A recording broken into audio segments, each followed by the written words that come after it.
బులెటిన్లో బ్రేకింగ్ చేస్తున్నాం. ఢిల్లీ హైకోర్టును AP deputy CM Pawan Kalyan ఆశ్రయించారు. సోషల్ మీడియా వేదికగా తన వ్యక్తిత్వ హక్కులను ఉల్లంఘించేలా వ్యవహరిస్తున్నారని ఢిల్లీ హైకోర్టులో పవన్ కళ్యాణ్ పిటిషన్ దాఖలు చేశారు. తన వ్యక్తిగత స్వేచ్ఛకు భంగం వాటిల్లుతున్నట్టు పవన్ తరపున సీనియర్ న్యాయవాది సాయి దీపక్ పిటిషన్ దాఖలు చేశారు. అయితే వారం రోజుల్లో ఉల్లంఘనకు సంబంధించినటువంటి వివరాలు సమర్పించాలని కోర్టు ఆదేశించింది. ఇదే అంశానికి సంబంధించి మరిన్ని డీటెయిల్స్ అందించడానికి మా నేషనల్ బ్యూరో చీఫ్ కళా సిద్ధంగా ఉన్నారు. కళా, చెప్పండి. సాయి, దాదాపు ఒక బ్రేకింగ్ న్యూస్ అని చెప్పవచ్చు. దాదాపు మనకు ఢిల్లీ హైకోర్టులో తన వ్యక్తిగత విషయాలు అనుకోవచ్చు, వ్యక్తిగత హక్కులను ఉల్లంఘించే విధంగా కూడా సోషల్ మీడియా వేదికగా ఏదైతే గత కొన్ని రోజుల నుంచి అనుకోవచ్చు చాలా మంది కూడా నటీనటులు కూడా ఢిల్లీ హైకోర్టును ఆశ్రయిస్తున్నారు. కానీ ఈ రోజు ఆంధ్రప్రదేశ్ డిప్యూటీ సీఎం పవన్ కళ్యాణ్ ఢిల్లీ హైకోర్టును ఆశ్రయించడం అనేది ఒక బిగ్ బ్రేకింగ్ అని చెప్పవచ్చు. దాదాపు మనకు సోషల్ మీడియా వేదికగా తన వ్యక్తిగత హక్కులను ఉల్లంఘించేలా వ్యవహరిస్తున్నారంటూ ఢిల్లీ హైకోర్టును ఆశ్రయించడం జరిగింది. ఏదైతే పిటిషన్ ని ఈ రోజు ఢిల్లీ హైకోర్టు స్వీకరించింది, దీనికి సంబంధించినటువంటి పూర్వాపరాలు అనుకుని అంటే గతంలో జరిగినటువంటి ఏదైతే అనేక విషయాలను కూడా ఈ రోజు పిటిషన్ లో దాఖలు చేయడం జరిగింది. ఈ కేసుకి సంబంధించినటువంటిది ఢిల్లీ హైకోర్టు స్వీకరించింది. దాదాపు అంటే ఈ కేసుకి సంబంధించినటువంటి అంశము అంటే డిసెంబర్ 22వ తేదీన కేసును మరొకసారి కూడా టేకప్ చేసేటటువంటి తేదీకి వాయిదా వేసింది. అయితే సోషల్ మీడియా వేదికగా తన వ్యక్తిగత హక్కులను ఉల్లంఘించే విధంగా అనేక సంస్థలు కూడా తనకు చెడ్డ పేరు అంటే తన పేరును ఉపయోగించుకొని సోషల్ మీడియా వేదికగా జరుగుతున్నటువంటి ట్రోలింగ్ అనుకోవచ్చు, అనేక విధాలుగా పలు నటీనటులు అనుకోవచ్చు, దాదాపు సల్మాన్ ఖాన్ అనుకోవచ్చు, గత 4 రోజుల క్రితం జూనియర్ ఎన్టీఆర్ కూడా ఢిల్లీ హైకోర్టును ఆశ్రయించడం జరిగింది.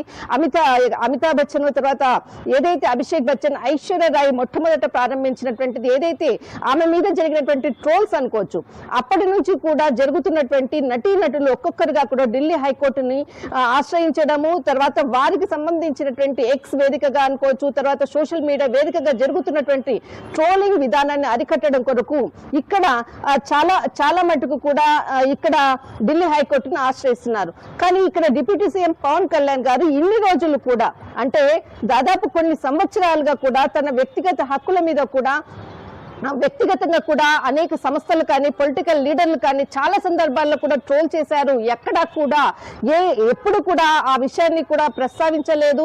కానీ ఇప్పుడు రోజుకు మితిమీదుతున్నటువంటి సోషల్ మీడియా పరంగా జరుగుతున్నటువంటి ట్రోలింగ్ ను అరికట్టడం కొరకు మొట్టమొదటిసారిగా ఢిల్లీ హైకోర్టుని ఆశ్రయించడం అన్నది ఈ రోజు ఒక బిగ్ బ్రేకింగ్ అని చెప్పవచ్చు.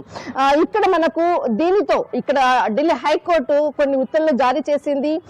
దాదాపు దీనికి సంబంధించినటువంటి గూగుల్ అనుకోవచ్చు, సోషల్ మీడియా వేదిక కూడా అంటే ఏదైతే వ్యక్తిగత హక్కులకు సంబంధించినటువంటి అనేక అంశాలపై కూడా ఖచ్చితంగా దీనిపై చర్యలు తీసుకోవాలన్నది అనేక అంశాలపై కూడా ఈ రోజు పిటిషన్ ని కూడా ఢిల్లీ హైకోర్టు స్వీకరించింది. దీనిపై పూర్తి తదుపరి విచారణ 22వ తేదీన డిసెంబర్ 22వ తేదీన ఉండబోతుంది. అయితే ధర్మాసనం దీనిపై ఎవరైతే ఇక్కడ డిప్యూటీ సీఎం పవన్ కళ్యాణ్ తరఫున వాదించేటటువంటి న్యాయవాది సాయి దీపక్ ఈ పిటిషన్ వేయడం సాయి దీపక్ ఈ రోజు పిటిషన్ దాఖలు చేయడం జరిగింది.